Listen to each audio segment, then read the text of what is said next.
Good evening दोस्तों। Hopefully आप लोग सब अच्छे कर रहे होंगे। और आप लोगों ने न्यूज़ देखा ही होगा कि ट्रम्प ने जो है डिक्लेयर कर दिया है कि पीस डील साइन हो चुका है यूएसए इज़राइल और ईरान के बीच में, जिससे कि अब जो भी डिसरप्शंस थे वॉर के कारण वो सब अब ठीक होंगे। बट सोचने की बात यह है कि इसमें अमेरिका को क्या फ़ायदा हो रहा है।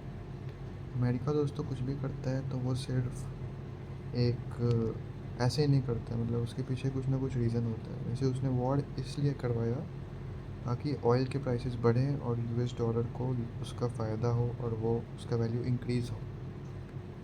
तो अब क्या हुआ है कि इस वॉर के कारण सब जगह ऑयल के प्राइसेस तो बढ़ गए हैं, लेकिन अब हुआ क्या है, ये दाव उल्टा पड़ गया है।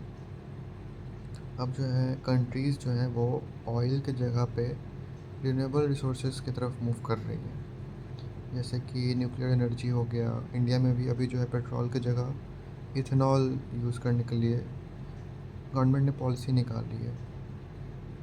तो ये जो अभी हुआ है ये एक बहुत बड़ा थ्रेट है अमेरिका को, क्योंकि अगर लोगों ने रैपिड रेट से रिन्यूएबल रिसोर्सेज को अडेप्ट कर लिया, जैसे इंडिया की पॉलिसी बना रही है सरकार, वैसे ही बाकी देशों की भी पॉलिसी बन रही है कि पेट्रोल से डिपेंडेंसी हटा के रिन्यूएबल रिसोर्सेज पे हम लोग काम करेंगे, उस पर डिपेंडेंट होंगे।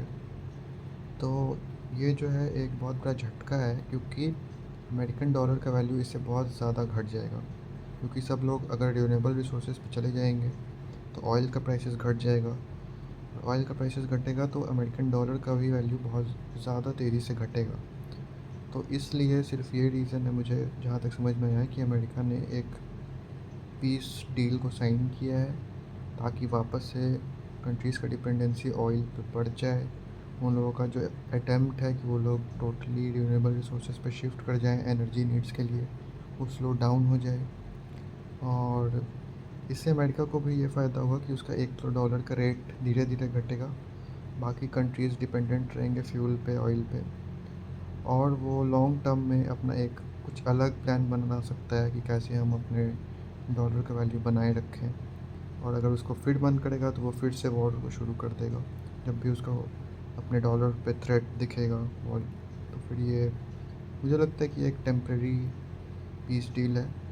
और क्या मैं सही होता हूँ या नहीं, ये हम लोग देखेंगे आगे। आप भी अपने व्यूज़ जो है वो कमेंट करके बताइए, आप क्या सोचते हैं कि अमेरिका ने क्यों इस वॉर को रोका है और पीस डील साइन किया है।